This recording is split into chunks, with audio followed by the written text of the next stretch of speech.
men Toshkentga keldim. Bilasiz, Toshkent non shahri, eng vrachlari oliy toifali zo'r, bular kodori bilan so'rib turib olamiz dedi. Lekin bir kunlik kor 2 milliondan oshiq.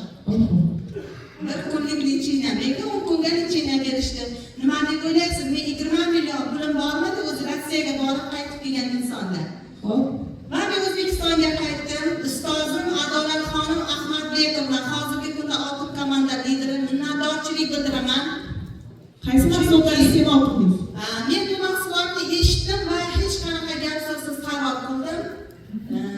Pulim yo'q edi rostdan ham. Pullar sotdim va oldim, chunki sog'lik men uchun muhim edi.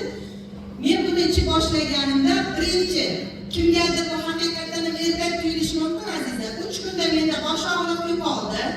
5 kunda oshqozonimdagi og'riqlar yo'qoldi. 10 kunga borganimdan keyin kardiomagnit dugonam bilan xayrlashganimni sezib qoldim. Va sabr qilib ustozimni oldiga chopib bordim. Ustoz, menda shunaqa alomatlar, sabr qiling, og'ir bo'ling.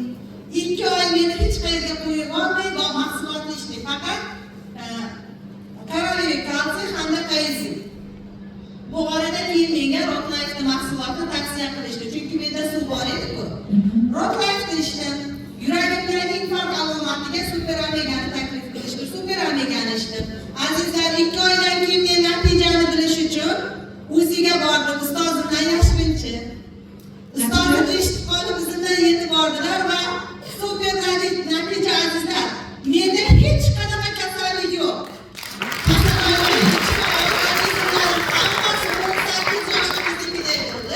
Bu orada xo'jayinimga ham men mahsulotni tavsiya qilib, bu kishiga alohida oldirdim. Chunki bu mahsulot faqat 6 oylik kurs, faqat o'zingiz uchun. Xo'jayinimda o'ng oyoqlarida shish bor, varikozlar yorilgan edi.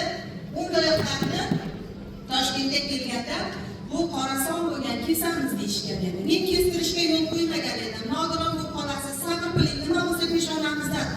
Hozir xo'jayinim bilan birgalikda Rotlife va Super Omega'ni qo'shib ishda hozir xo'jayinim oyoqlari yaxshi. Bundan hozir juda katta natija olganman. Inshaalloh mana hozir o'zimda shogirdlarim taqdirlangani kelgan. O'zim ham hozir bronza komanda lideriman va shogirdlarim ham bronza. Sog' salomat